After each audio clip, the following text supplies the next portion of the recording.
پہلے بھی ہمیں ذہنی توجہ دلا چکے ہیں کہ سورہ فاتحہ جہاں دنیا سے جانے والوں کے درجات کی بلندی کا سبب ہے، وہیں دنیا کی مشکلات کے حل کے لیے اور خصوصاً بیماروں کی شفا یابی کے لیے۔ لہٰذا جب بھی کسی بیمار کی عیادت کے لیے جائیں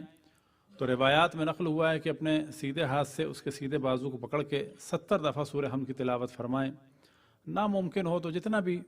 کر سکیں کریں، اور اگر اس کو بازو کو پکڑنا ممکن نہ ہو، جیسے کوئی آئی سی یو میں ہے یا دور ہیں، تو بھی دور سے اللہ سبحانہ و تعالیٰ کی سے حاجت کو طلب کرتے ہوئے بیماروں کی شفا یابی کے لیے تو جتنی مقدار میں بھی ہو سکے سورہ فاتحہ کی تلاوت فرمائیں، اور خصوصاً 70 دفعہ۔ لہذا جس کے گھر میں بھی کوئی بیمار ہے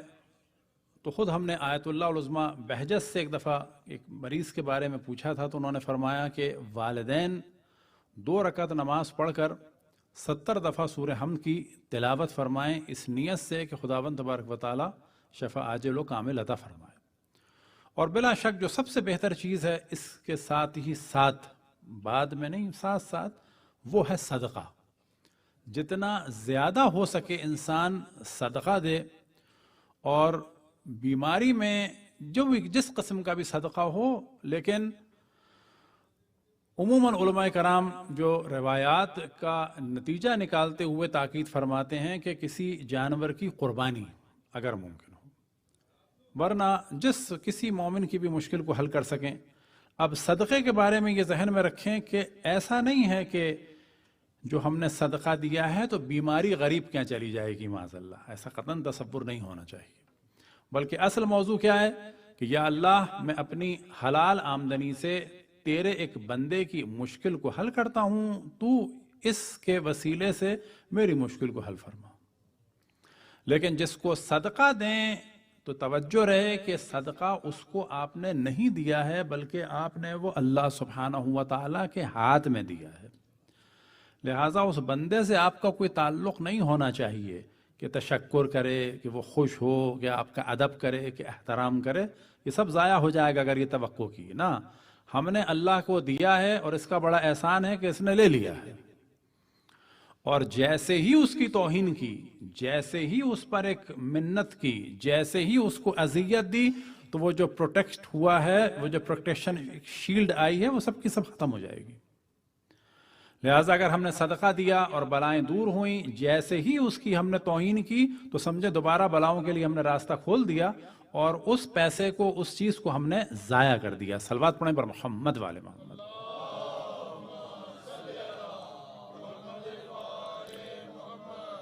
اب جو مومنین کی ایک ذمہ داری ہے،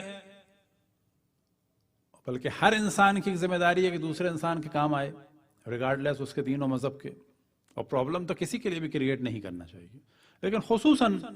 جو کمیونٹی کے مومنین ہیں ان کی ذمہ داری ہے کہ جب بھی کسی مومن کو پریشان دیکھیں، بعض دفعہ اظہار بھی کریں، اور بعض دفعہ اظہار کی بھی ضرورت نہیں ہے کہ میں آپ کے لیے منت مان رہا ہوں۔ لہٰذا جو بھی بیمار ہو دل ہی دل میں دعا کریں کہ یا اللہ اگر اس کو تو شفا کامل عطا فرما، مثلا 10 صلوات پڑھوں گا، 2 رکعت نماز پڑھوں گا، 10 رکعت نماز پڑھوں گا، تو اس کو شفا عطا فرما، $2 صدقہ دوں گا، $10 دوں گا، $1000 دوں گا، جو جس کو بتانے کی بھی ضرورت نہیں ہے، بتائیں تو بھی اچھا ہے، محبت میں اضافہ ہوتا ہے۔ لیکن یہ ایک ذمہ داری ہے کہ ایک دوسرے کے پرابلم کو سولو کرنے کے لیے دعا کرنی چاہیے، اور یہ ذہن میں رکھیں کہ جب کوئی کسی کے لیے دعا کرتا ہے تو خداوند تبارک و تعالی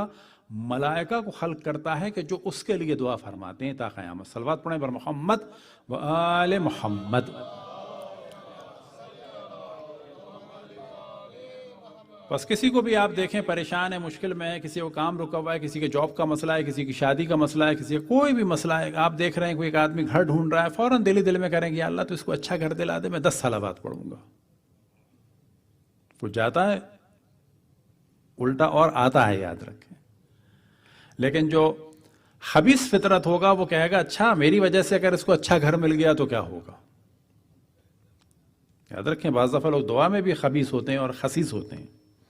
کہ میری وجہ سے اگر اس کو ترقی ہو گئی تو کیا ہوگا۔ تو یاد رکھیں جس اللہ سبحانہ و تعالیٰ کو شفا دینی ہے، ترقی دینی ہے، مال دینا ہے، وہ ہر حال میں دے گا۔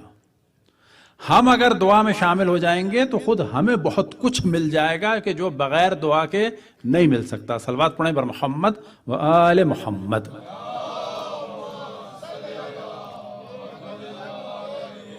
بس آخر میں توجہ دلاؤں، اپنے لیے دعا کثرت سے اور پھر دوسروں کے لیے دعا، اپنے لیے کوئی نظر اور منت اور پھر دوسروں کے لیے. صلوات پڑھیں بر محمد و آل محمد.